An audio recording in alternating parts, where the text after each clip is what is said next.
Je vais vous montrer les options d'hébergement que vous pourriez avoir ici, si vous souhaitez passer la nuit. D'abord, ici nous avons des installations sanitaires, mais je vais plutôt aller à mes installations. Elles sont aménagées de la même manière. Cette fois, j'ai décidé de dormir un peu ici. Eh bien, appelons ça une chambre privée. Il faut toujours tout verrouiller, c'est quelque chose qu'on fait ici malheureusement depuis peu. Oui, et vous voyez déjà ma petite chambre ici? Ici j'ai dormi, un lit tout à fait normal avec une moustiquaire. J'ai quand même pas mal gelé pendant la nuit. J'ai ici une couverture, tout à fait normale, sous la moustiquaire. Oui, c'était quand même froid. J'ai déjà pensé à leur demander de me donner une deuxième couverture, mais je me suis endormi. Je n'ai pas encore pris de décision finale. Alors, ici nous avons la salle de bain. Oui, il n'y a pas grand-chose à dire.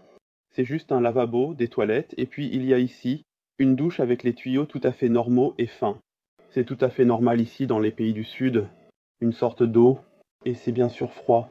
Les serviettes sont changées régulièrement, comme c'est habituel dans d'autres hébergements.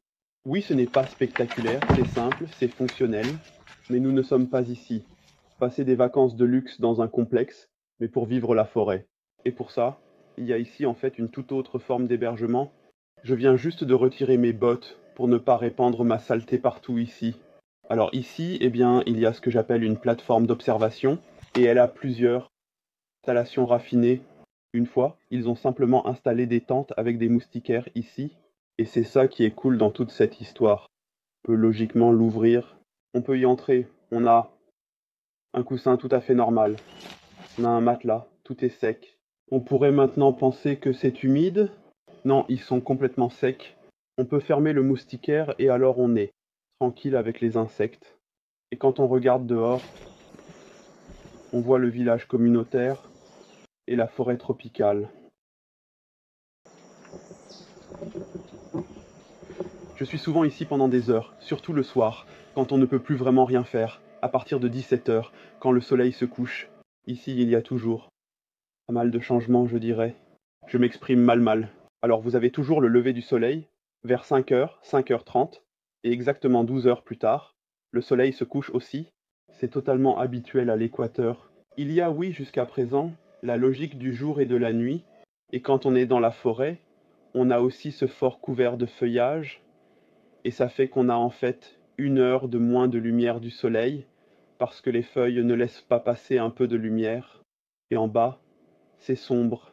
C'est pourquoi je passe souvent du temps ici sur cette plateforme, car on peut tout voir et aussi filmer un peu. Si vous avez des objets personnels que vous voulez verrouiller, vous n'avez pas à vous en passer. Vous pouvez les mettre dans le compartiment. Vous avez 2 prises, je ne les ai pas encore testées. Je crois que c'est du 110V, elles sont nouvelles. Elles n'existaient pas avant. Et puis, il y a le meilleur ici, tout simplement. On peut en fait monter encore d'un étage. Ici, il y a aussi encore des tentes. Et si vous regardez la vue d'ici, oui, on n'a pas besoin d'en parler, n'est-ce pas? Regardez ici, c'est génial.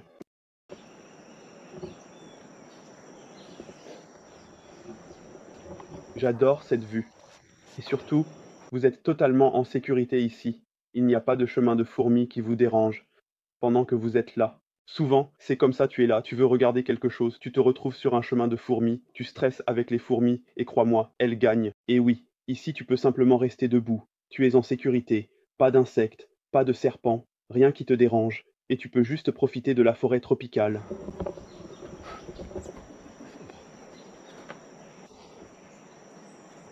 Depuis l'Allemagne, il me faut presque 4 jours pour y arriver.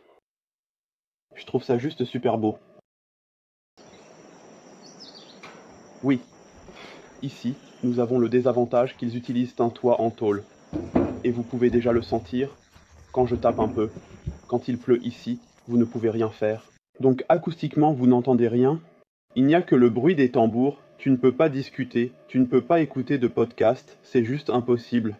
Tu ne peux pas non plus dormir. À un moment donné, tu es tellement fatigué que tu t'endors. Il y a quelques années, dans de nombreux pays, on a commencé, ici aussi, à remplacer tous les toits traditionnels par ces toits en tôle ondulée. Et maintenant, on a quand même remarqué que bon, le toit en tôle, c'est nul, c'est bruyant. Et il fait super chaud en dessous. Et maintenant, ils reconstruisent tous des toits traditionnels. Ils ressemblent alors à ça. Ce sont, je les appelle des tuiles en feuilles de bananier. Ils sont vraiment super. Ils sont agréablement frais en dessous. Ils sont imperméables. Ils sont silencieux. et les insectes ne sont pas un problème, parce qu'il y a des feuilles ou des feuilles de palmier. Il n'y a pas de feuilles de palmier, il n'y a que des feuilles de palmier. Dans les feuilles de palmier, il n'y a en fait pas d'insectes non plus, parce que tu fais toujours un feu dans les huttes de temps en temps, par exemple pour cuisiner, et toute la fumée monte et s'accroche en haut de la hutte, et du coup les insectes n'ont pas envie d'y aller non plus, et donc c'est assez facile à contrôler naturellement. On va y aller.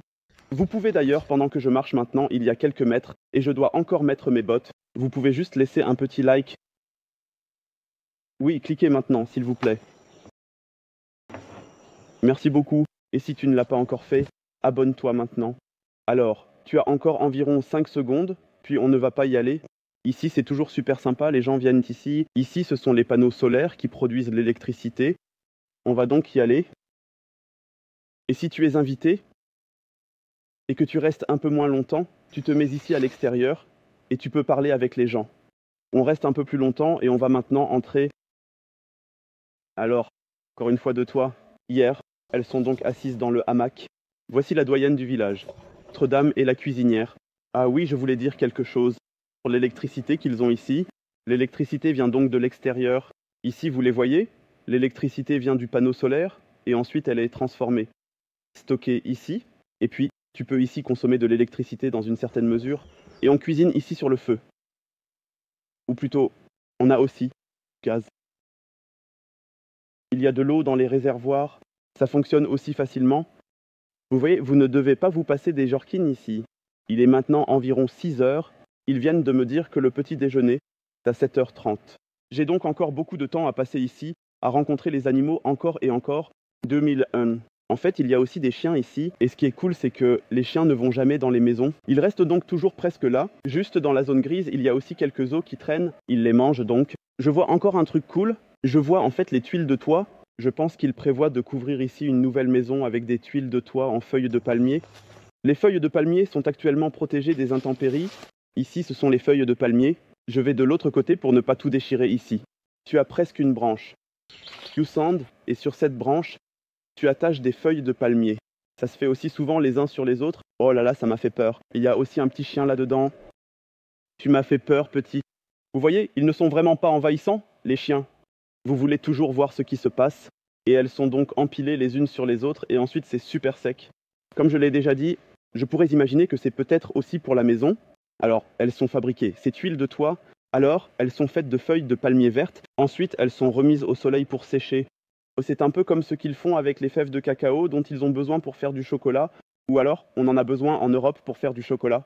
Et ensuite, elles sont séchées ici jusqu'à ce qu'elles ne soient plus vertes, jusqu'à ce qu'elles deviennent foncées. On peut déjà voir un peu ici, elles sont un peu assombries. Elles sont, disons, à moitié finies. Oui, et ensuite elles vont sur les toits, et hier, on m'a dit qu'elles durent environ 12 ans. À ce moment-là, n'oubliez pas de vous abonner si ce n'est pas déjà fait. Et je vais prendre une douche,